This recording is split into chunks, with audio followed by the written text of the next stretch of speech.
Nina mani mai yunga jaga minimanga polka nainari Lester-Irabinna Rigney, ngai Yama Ama, the University of South Australia, ngai cha yunga daya yakanundalya, maregula pingo dan yicha rabadi.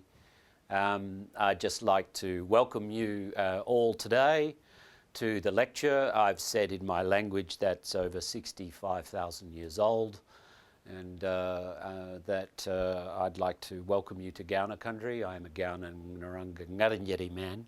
I'm Professor of Education at University of South Australia, but I'm also a research fellow at King's College London on cultural responsive pedagogies. I am expert in the notion of pedagogies that responds to diversity and particularly Aboriginal education and minority education across the globe. Today I'm going to take you through the concept of the Aboriginal child, and in doing so we're going to address a proposition. In the simple one is, how do we explain Indigenous inequality around the Aboriginal child? So the aims of this lecture is to begin to understand the inequity of education in Australia, and particularly colonial settler societies that are Anglophone across Commonwealth countries. And then particularly we will investigate Australia and the conditions by which the human Aboriginal child is facing. And then we will move towards some sort of solutions.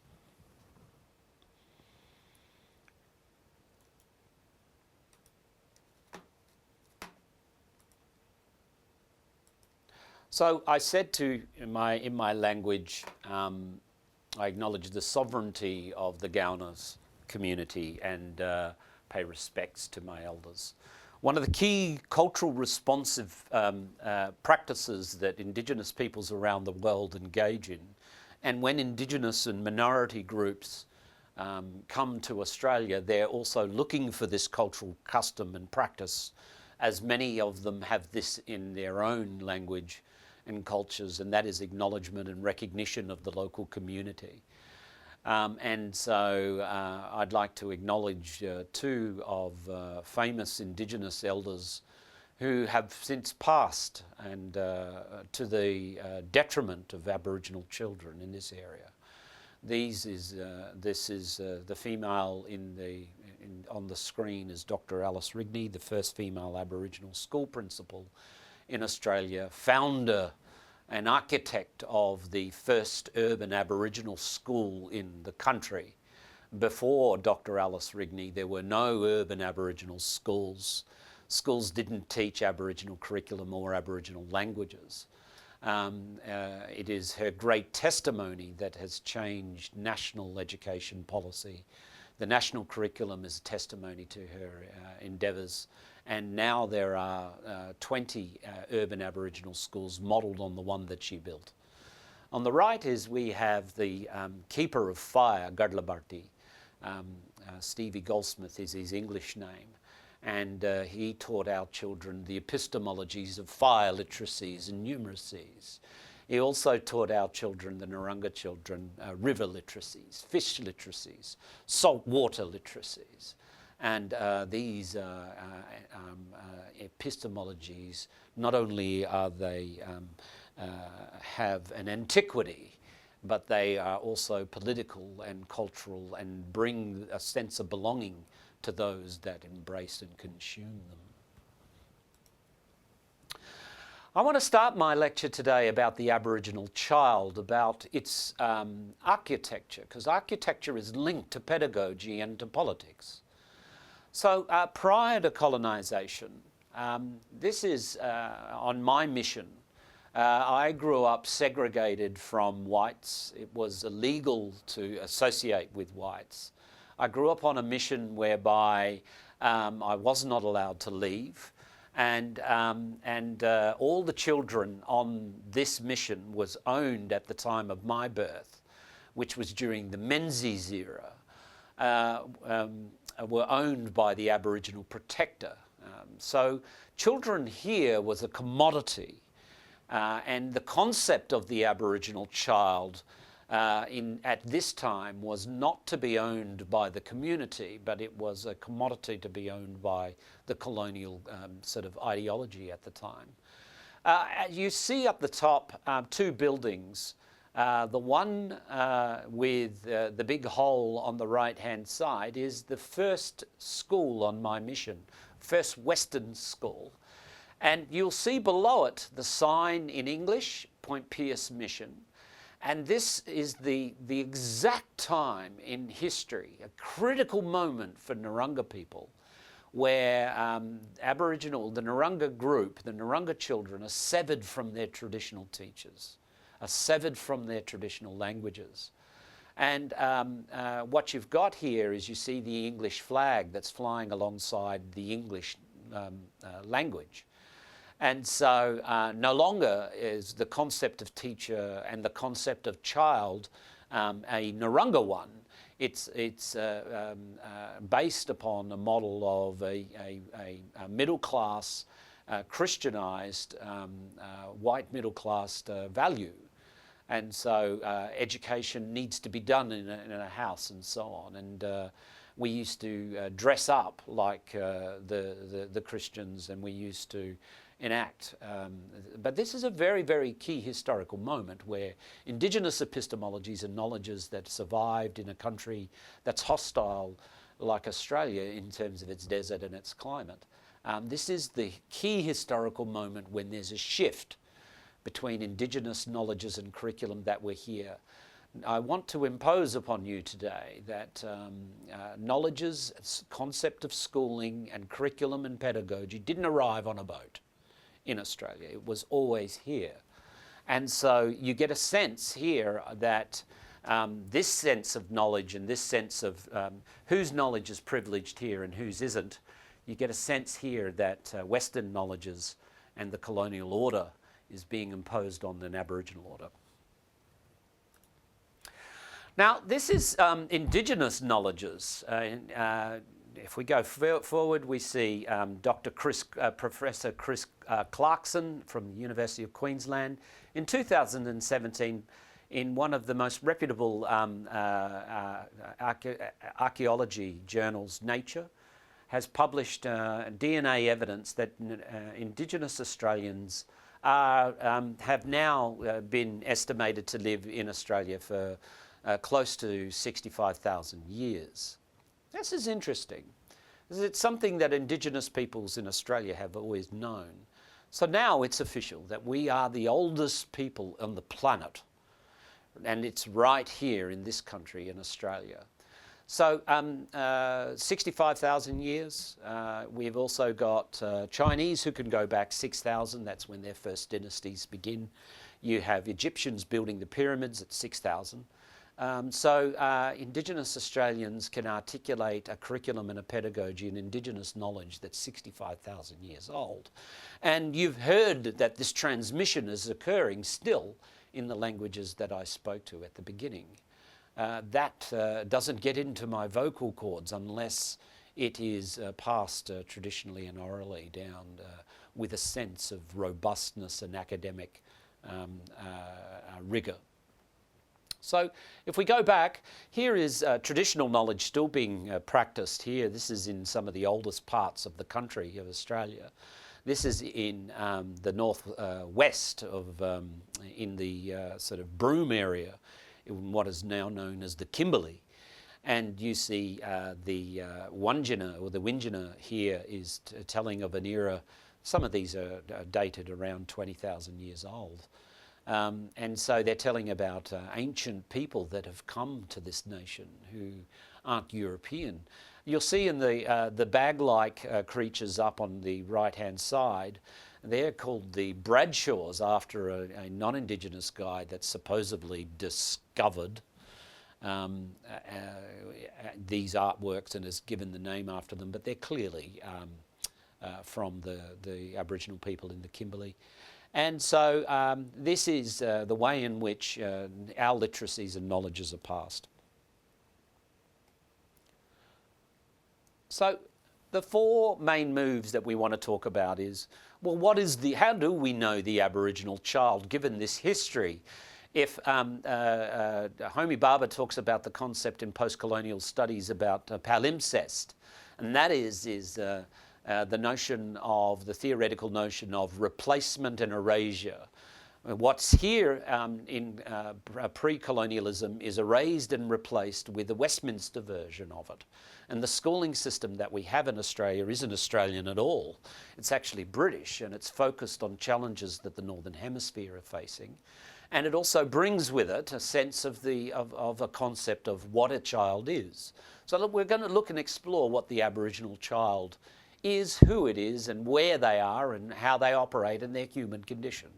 We'll then look at the proposition that I want to suggest, that there is a crisis in Aboriginal education, and that you as students will eventually be involved in trying to transform that. And then we'll look at the transformative changes that need to occur in using Monbot's argument that all stories of education are based on those who are in power. And the only way to change that or displace that story is another story, an alternative picture. And so Monbot is right on the money here, whereby colonialism is exactly how this thing plays out. Here's a story that's 65,000 years old. A modern one approaches and replaces and tries to erase the one that's already here. And then we'll look at my ARC prestigious research project funded by the Australian Research Council on culturally responsive pedagogies, and that's offering an alternative story to the dominant one. So let's look at the proposition. How do we explain educational inequality in Australia? And how can culturally responsive pedagogy transform educational inequality? Once we ask these questions, we come to some sort of fundamental, we go and chase theoretical frameworks that attempt to help us explain what we're seeing in society. But particularly, we need some theoretical frameworks to be able to answer this question of how do we explain educational inequality in Australia. Let's then look at the post-colonial theory. And then it has a sort of Foucauldian analysis, talks about the nexus between knowledge and truth, and that is the sort of the link that Foucault talks about that links knowledge with truth and power is this knowledge and truth is power. Those that are in power have more power to prove or to suggest that knowledge is linked to somehow truth. So Foucault would ask the question of how do we know what we know, and where does our knowledge come from? And if Foucault would suggest that knowledge and history constructs our reality, the question that we want to ask, if history is somebody's version of reality, then how do we know our knowledge is true that we have? How do we know the colour green is green? Well, Foucault suggests that it's socially constructed pretty much by those that are in power at the time. They construct the knowledge, and then it's reproduced, the reproduction theory of Gramsci in schools and so on. The teacher is the agent by which knowledge and truth is reproduced by the nation state. And so, and this circuit between knowledge, power, and truth, according to Foucault, is fundamental. Let's try and test this theory. Okay, so here is the dominant map that most Australian teachers know about. And all Australian children know about this dominant map. And you may have this map as well. So children coming to school, Aboriginal children have this map, and teachers have this map. However, here are the 250 different Aboriginal nations that are here prior to colonisation. That's more than Europe. That's triple the amount of languages in Europe. They are the oldest in the world. They can be found nowhere elsewhere in the world. And so each one of these colours represent, if we were to take the European analogy, the red is Spain, the blue is France, the yellow is Portugal, the green is Belarus, and we're multilingual and multicultural. There are thousands of people living on this island here of Australia. And there is a fictitious understanding of this. Some would like to say that there is a wilderness in Australia, that you could somehow stand in a remote area of Australia and say, I'm standing in a wilderness area where no one else has ever been. Well, wilderness is, wilderness was constructed by the coloniser and is a myth in Australia. There is no place you can stand in Australia that's free of humans. The reason why there are no Aboriginal people there now is because they've been eradicated. And so the notion of reproducing the concept of wilderness is exactly what Foucault talks about. So Aboriginal children come to school with this map and this cultural currency, and they want to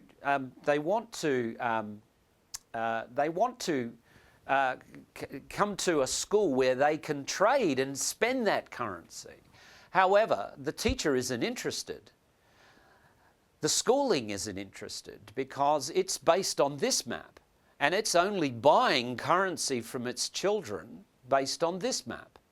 It's not interested in taking any cultural currency from any children or any Aboriginal languages that the children and their identities and wholeness bring. So this is exactly the concept that if we use Foucault on knowledge, power and truth. One truth is being espoused here. This is one version of Australia, but you can see there's 250 different versions of Australia, 250 Aboriginal languages. In my language, in English, the seat of all the emotion is the heart. And we've just had Easter, and we've had Valentine's Day, and we've had the New Year, which is supposed to begin on the 1st. The Chinese New Year doesn't begin on the 1st of the year. It is a different New Year. The seed of all the emotion in my language doesn't come from the heart, it comes from the liver, the tanka. And so when we say, I love you with all of our liver, we're suggesting that the seed of all the emotion doesn't come from the heart. Yet if you are educated in this particular ideological framework, everything that you read about where emotions come from is derived from the heart, which is the Westminster understandings of emotion and competency. And that you are somehow emotionally competent if you use this term heart. And it would be weird to say that I love you with all of my liver. Yet, that's exactly how we in the Narungga Nation suggest that we love our children. So who is the Indigenous child? What do they look like, and what are their human social condition? Well, I'm just stepping out of the way here to show you a slide.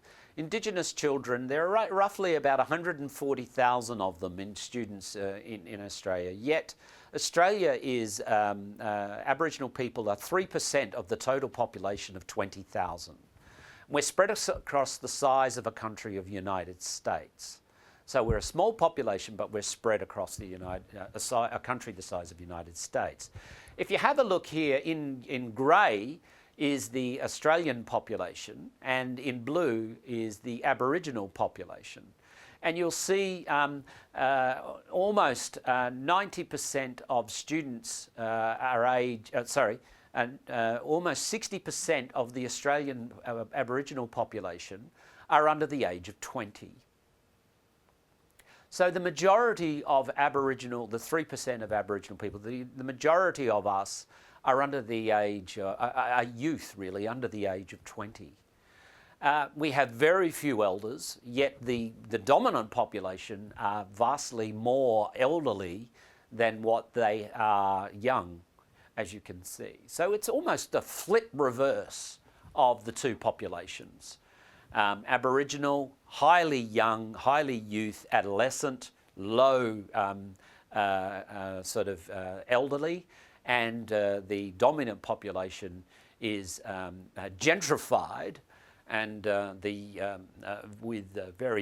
few adolescents. So this is quite hard when you live in remote areas or urban areas where services are gentrified, yet there is a young Aboriginal population that live amongst it. And so, elderly care, is very much takes a lot of the government dollar. Because that's where the dominant spend is, and early childhood facilities and services and youth suicide agencies and so on are very hard to find. So if you have a look to the other on the pie chart, you'll see that the majority of Aboriginal children live amongst us in cities. They don't live out there. Only 25% of the population live in remote, or around about that approximately. The majority of Aboriginal children live in major cities or in farming areas, just close to the cities. So this myth that where the Aboriginal child lives, that an Aboriginal child is not amongst us, that somehow they're living tribally in the desert is confounded and problematized by the data. Let's just take this. There are. This is. I consider to be one of the best demographers in the world. Taylor's work in Australia at the Australian National University. These are the discrete Indigenous communities. Take it in 2001, but they haven't shifted very much.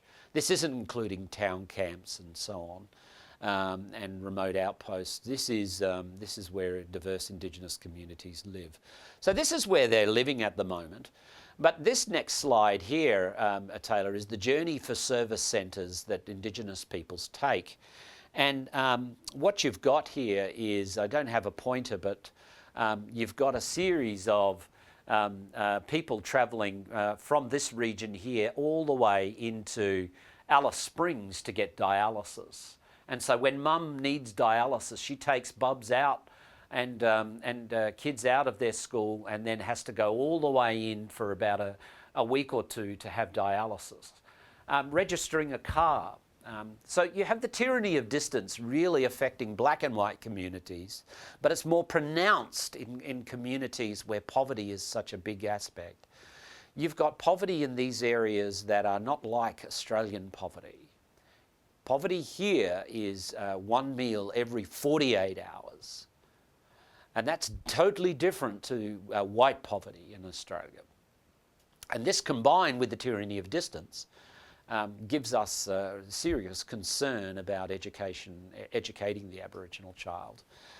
One of the amazing things that you've got here is we're hoping that we can have some traction on education of the Aboriginal child through the national curriculum and the digital revolution, where we're getting the broadband network and so on. So when mum does take bubs into the next province or the next state or the territory, that they'll be inserted into a schooling system with the national curriculum, and they can also use digital technologies and multimodal aspects to begin to catch up. We know, and you know, if you're a postgraduate in this course, you would know the benefits of literacy. And they give us essential skills to affect our lives. They strengthen Aboriginal communities, both literacy in their own languages as well as English. But they give us a level of income. They give us a level of political participation. And they give us a sense of self-determining our own health outcome. They give us an access and quality of life. And there are critical techniques, the benefits of literacy in order to reduce poverty. One of the key aspects of literacy in English for Aboriginal children is to be inserted into the global economy, but it also enables them to embrace their self-determining aspects and fulfil their aspirations as well.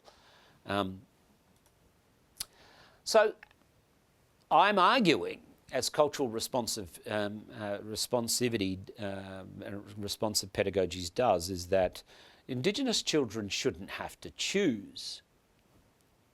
They shouldn't have to choose whether they get educated in their own languages, numerate and literacy in their own languages, as well as English.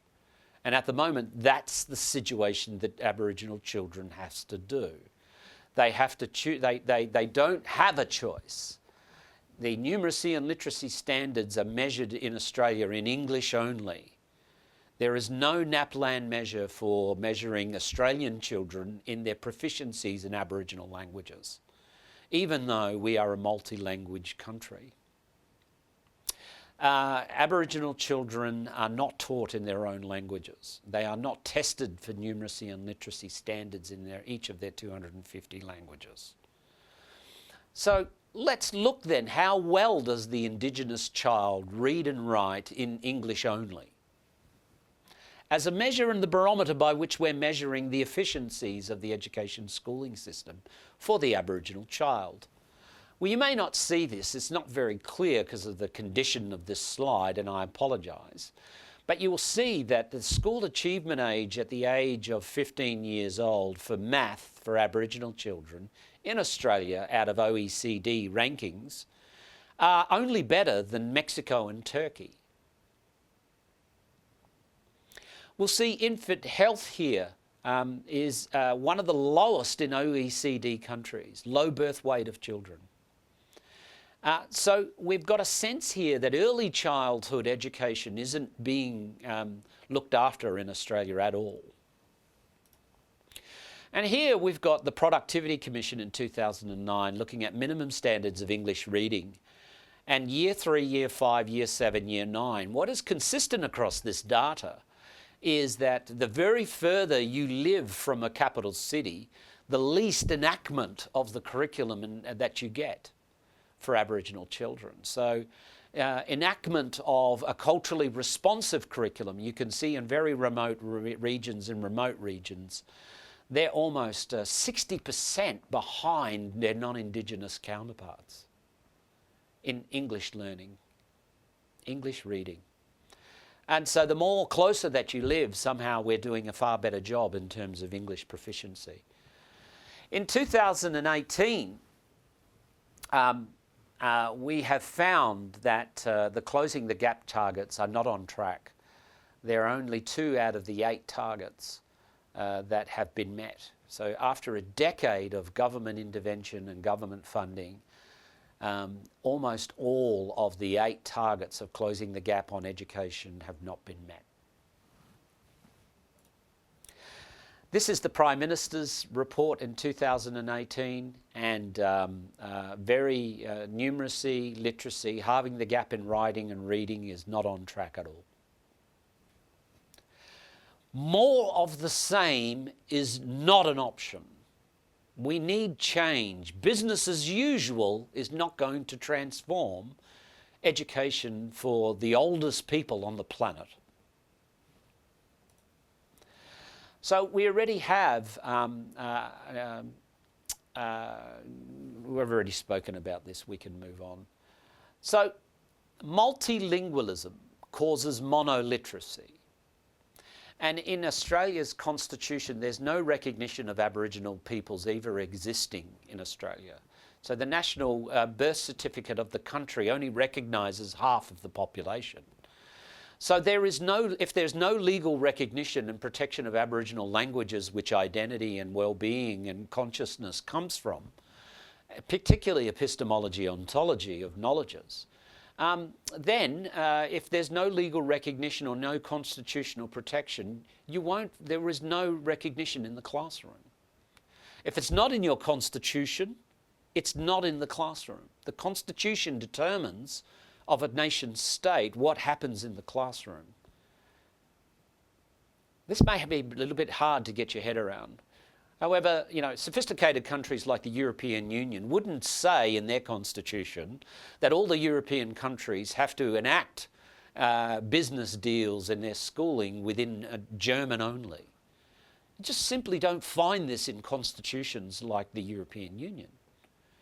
However, it's allowed in Australia, whereby English only is the official language of Australia. And there is no mention of Aboriginal languages or Aboriginal people ever existing. So the concept of discovery is protected inside the Constitution, and it's played out and reproduced inside of the classroom. So should we expect low standards of English in Indigenous peoples because of this political ideology of education that occurs? Of course. Whilst we had bilingual programs in Australia right up into the 1980s, Northern Territory decided to close all the Aboriginal bilingual schools in 1991. We currently now have no bilingual schools for Aboriginal children in this country. So what are some of the dominant stories about Aboriginal children in their education? Well, generally, Aboriginal education for Aboriginal children is filled with positivistic, universal objective truths that somehow that they can achieve their identity and goals and visions and aspirations through an English-only mainstream curriculum. There's high standardised testing and accountability culture, which is important. However, we know from works from Teresa McCarthy with Navajo in the United States, where teachers are teaching to the test, inclusive of cultures and identities of the child in all of its diversity goes out the window. That only happens when the teacher has time.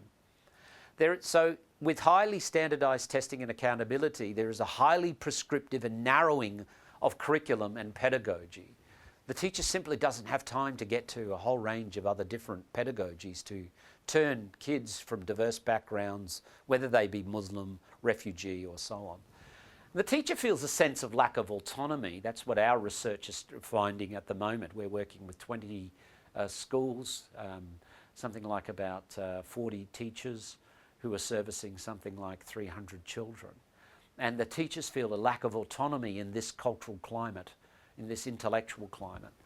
There is an Aboriginal national curriculum that's relegated from the core. At the moment, Aboriginal education, Asian literacies, sustainable climate change literacies are all not compulsory. They sit outside of the core. They're banished from the core, and they only get taught. They don't have to be assessed, and they only get taught if teacher has time. The core aspect is numeracy and literacy in English only through the standardised tests. There is a neoliberal agenda that is a school choice where the public school is being less funded, and neoliberalism is the prominent ideology.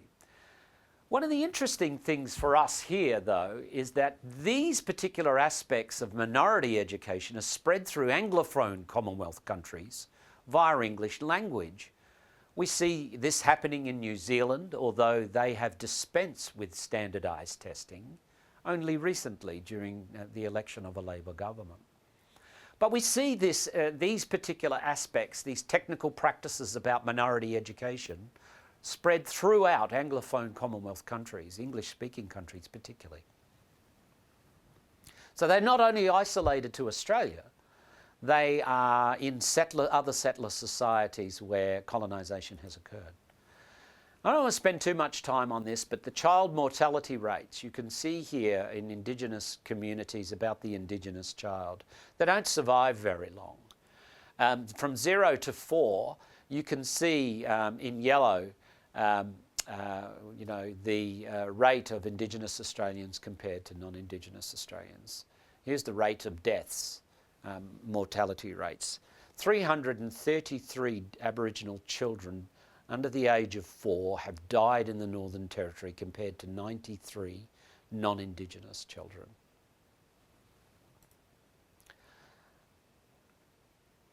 So if we look at this, this is what I call the geography of enactment of good quality education. And that is that, I'm arguing that, that Aboriginal children don't lack intelligence, they lack opportunity. Children who are poor don't lack intelligence, they lack opportunity, whether you're black or white. That children are born with rights at birth, and they can't enact their rights until they're 18 in Australia. You can't get a vote. So the only place the child gets their rights that they have as citizens is either in the classroom or at home. And so the object for us as teachers is to create the learning environment by which the child learns their rights and provide the environment by which they can enact the rights. If they don't do this, we've got a serious issue with democracy. If we see such conditions, some crisis conditions that I've shown you here, here's one of them. Let's look at Year 3 standards in national reading. You're supposed to be looking for green, not grey or red. And so the further you live out, the least enactment of a quality education you receive, in particularly if you're black or white, but particularly if you're Aboriginal. And so how does the child enact their rights? Their democratic citizenry rights that they have at birth. As I said, it's the duty of the teacher to protect these rights and to enact them as well as the parent. The only place that the child can get their rights by the nation state is through public schooling. So it stands to reason that the leaders, the principals and the teachers in public schooling, where the majority of Aboriginal children reside, have to protect and become advocates for public schooling and the notion of democracy. If you've got an issue where certain members based on ethnicity, class or gender are not receiving as a child a quality education, you don't have an ethnicity problem or a class or a gender problem. You have a democracy problem.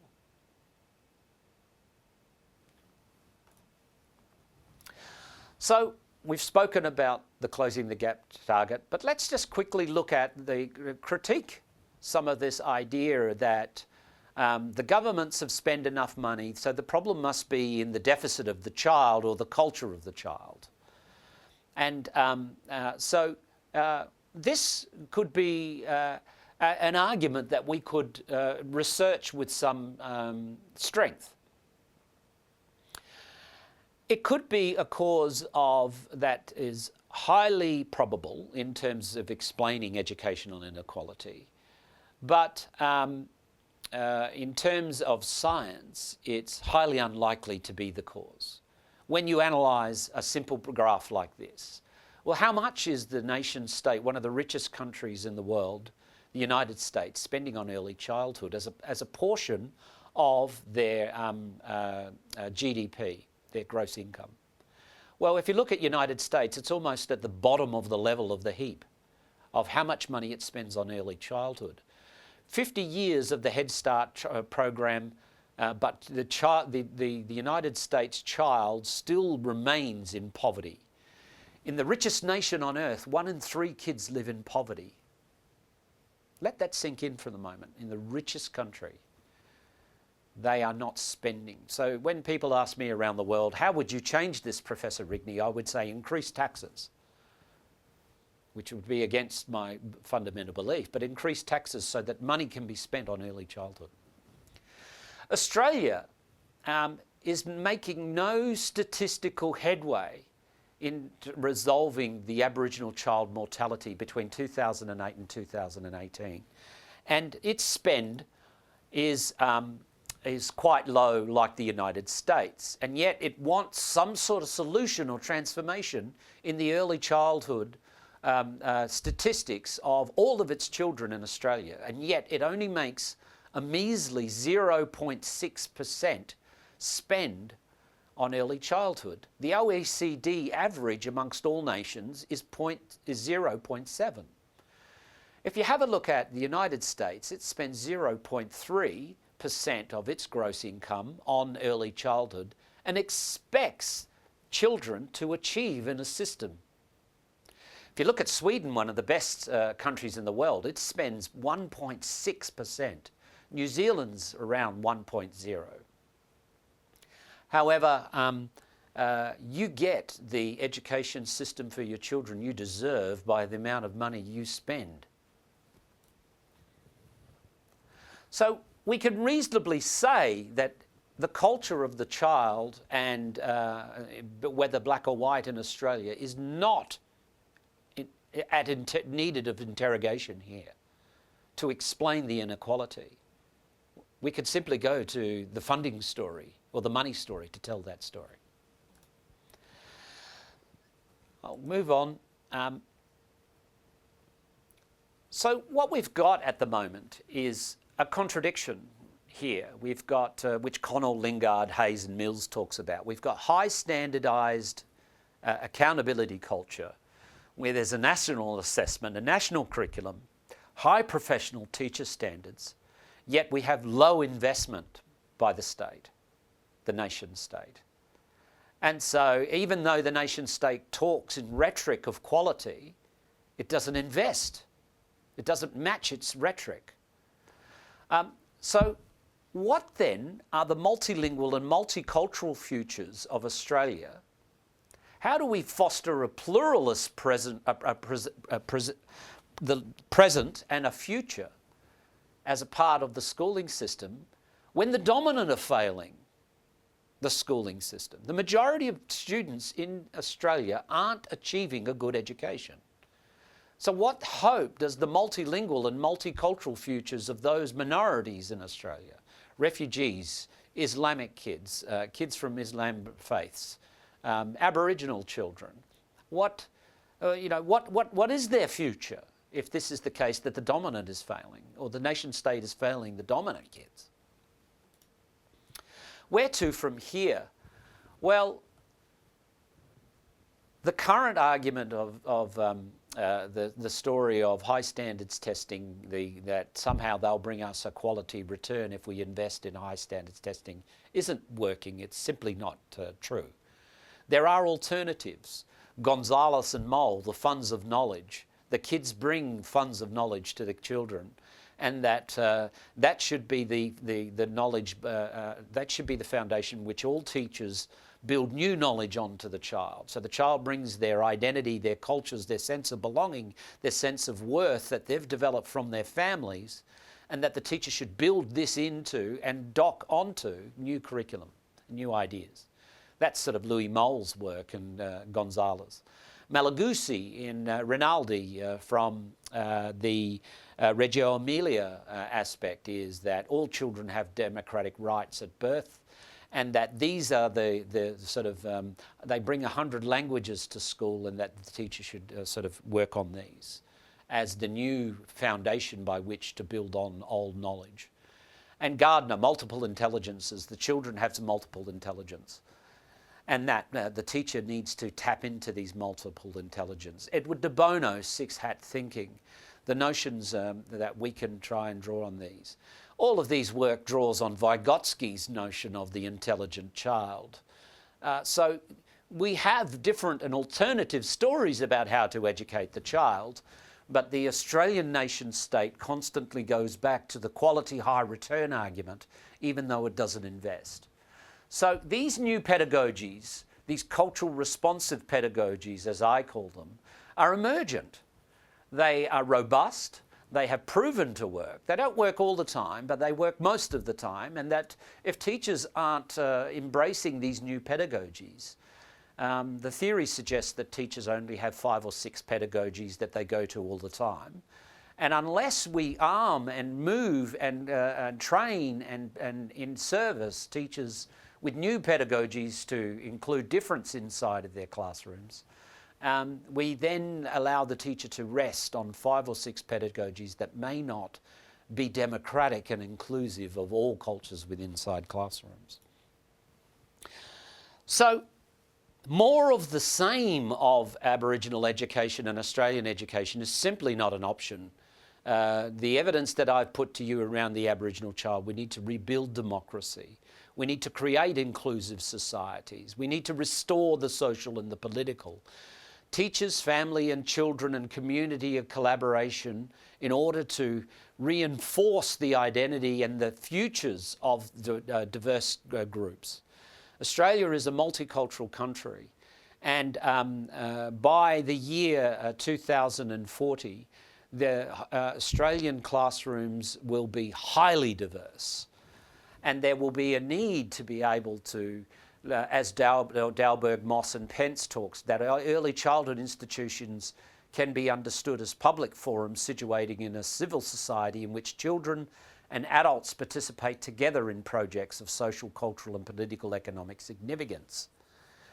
It's not about the ruler's law or the ruler's curriculum. It's about the rule of law and the rule of inclusion in democratic societies. So for Brayboy and Castagno, they argue that culturally responsive educators engage in cultural strengths of the student and engage constantly with their families and communities in order to create and facilitate effective conditions for learning. They see that the students' diversity in terms of student strengths. They don't see the students as deficit and their culture. They orientate learning to this student's cultural strength as an opportunity for enhancing learning rather than as challenges or deficit of the students of a particular community. So culturally responsive teachers see culture and their senses of belonging as really, really important aspects to the child's learning. So let's then go and finish on the notion of the child. I want to show you here, let's look for the concept of child in conclusion. And I want to say to you that by analysing some of the first paintings in Australia, I want to see where the Aboriginal child emerges and how they're constructed. So I want to just show you in conclusion how knowledge systems work about painting the Aboriginal child into history, painting them out of history, and representing them in history. And to do this, I'm going to do some of the early paintings in the time that I have left, in the 5 minutes that I have left. I want to show you by using some of the early paintings of the colony that was sent back to the Empire to show them how the colony was progressing. So some of these paintings are most of these paintings are in the South Australian Art Gallery if you want to go and have a look at them. They're all there. And they are portraying an imagery of how they perceive the Aboriginal child. What I want to say to you here is that there are no neutral images of Indigenous Australians, and it's necessary to be aware of the point of view from which these representations are constructed, and for us to query their purpose of construction, for the history of representation is a much history of misrepresentation. So I just want to understand, get you a sense of that knowledges are represented here, but so are curriculums, pedagogies, and what the purposes of classrooms. Here we have the construction of Aboriginal children right from the beginning of the country. Hans Huyssen, there are no Aboriginal children, no Aboriginal people here, presence in Hans Huyssen's paintings. None. We spoke about the concept of wilderness. You can't stand anywhere in Australia and say that you are free of any human being and that you're standing in a place where no one else has ever stepped foot. That's a modern construction where people have been massacred away from those lands. So we're seeing here painted that there is no Indigenous here, there is no culture. All there is farming country. You see here Tom Roberts, the breakaway, that the country is built on the back of the sheep, not from the slave labour that's being used here to build the fences you see behind you. You see the sort of gentrification and the bourgeois aspects here, where you take the Westminster bourgeois and you pop them into down in the southern hemisphere. So the northern hemisphere culture is embedded into the southern hemisphere soil.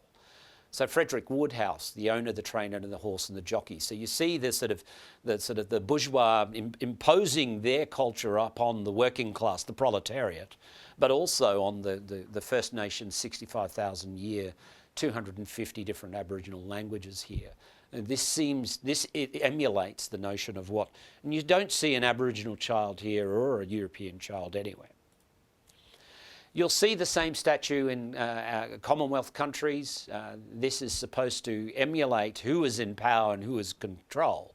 So if you go to Tandanyanga in my language or Victoria Square, you see the same statue. And the same statue was to tell all children who was in control.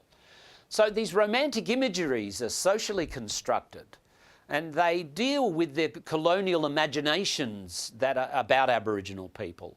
Either they're not here, and if they are here, they're painted as a certain way. And so here, this is some of the first imagery you'll see of an Aboriginal child painted into history, sent back to the empire. The colonial Samuel Gill, the colonised, he called this work. And you can see here the Aboriginal child is semi-clothed, whereas all the others are fully clothed. So the nakedness of the child is painted into history, that they're somehow childlike. You can tell who's in the boss. It's interesting, the gaze. The man gazes at the hard worker. Who's in control here, and who's doing the hard work? Who is the bourgeois and who is the proletariat? You look at the woman gazing at the Aboriginal child, and I'm not really sure what this gaze is meant. You get you to make your mind up. But you've got the child as worker being painted here, as subservient. This isn't a child for their own good or for their own free will. There's an education that's been imposed upon here. You've got the axe and the pail are made of metal, whereas the indigenous clothing is all made of natural materials. So the colonised here is being painted out, painted in. You've got Thomas Bain here.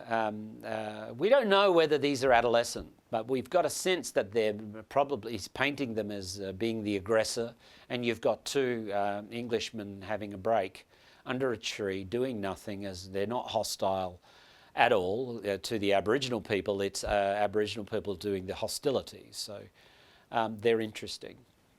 If we go back, here we've got King George Sound with the Sanderson early work, painting Aboriginal people as childlike.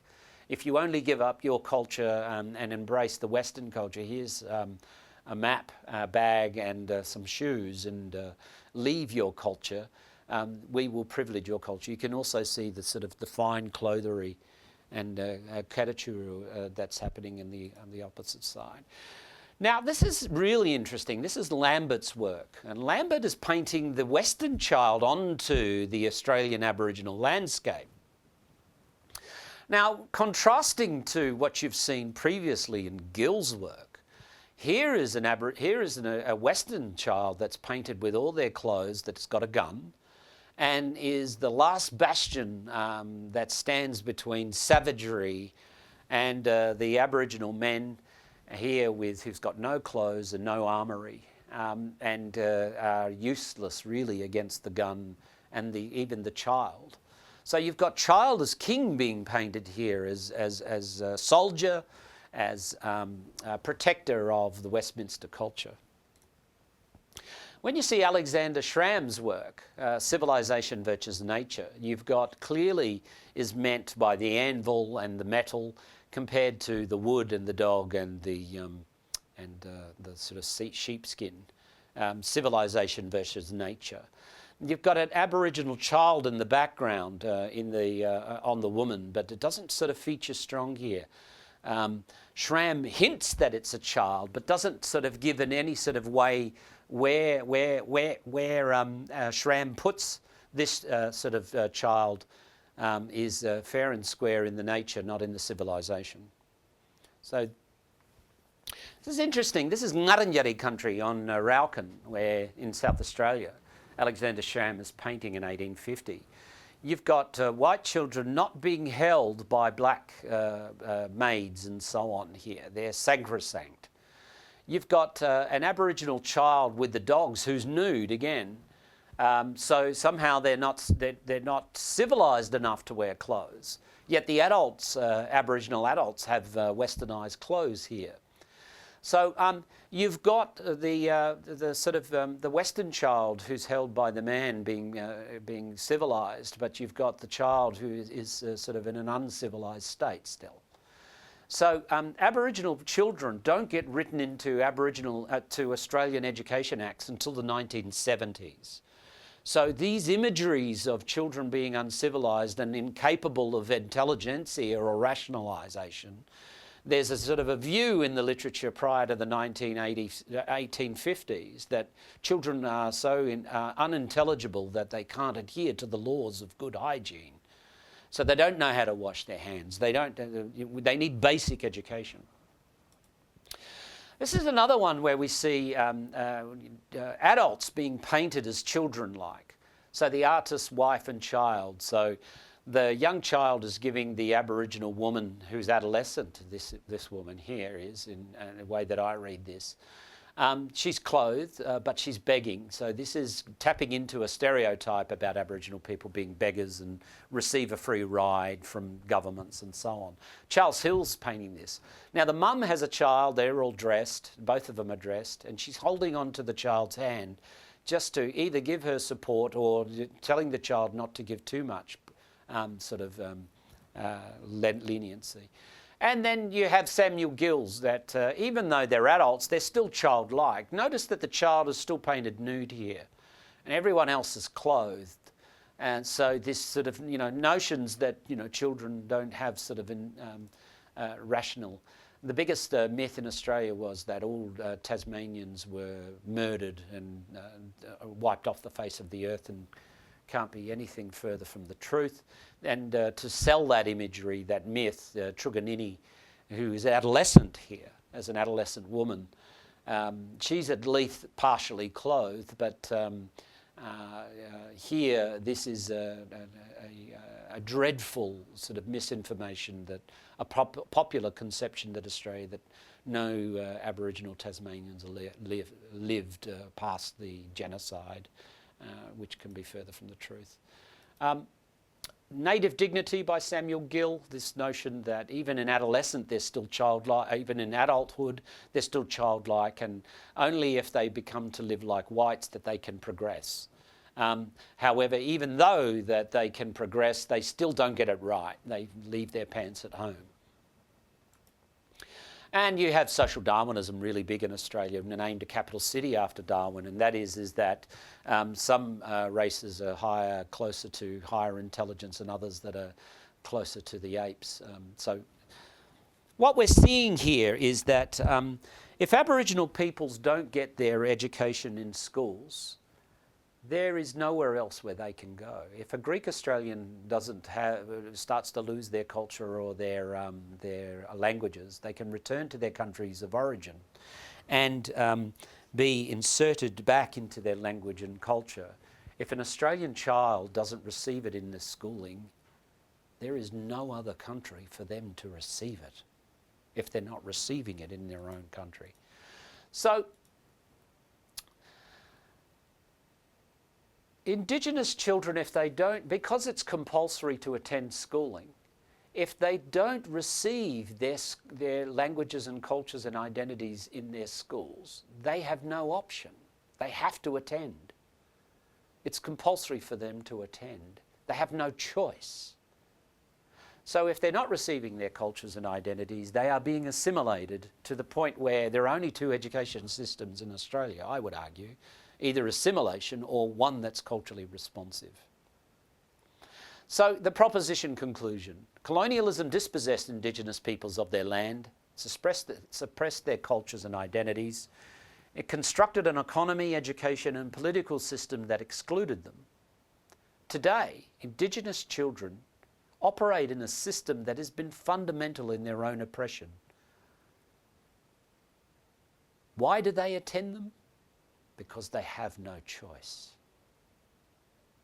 So the culture, the issue that I want to, is the nexus between power, knowledge and truth.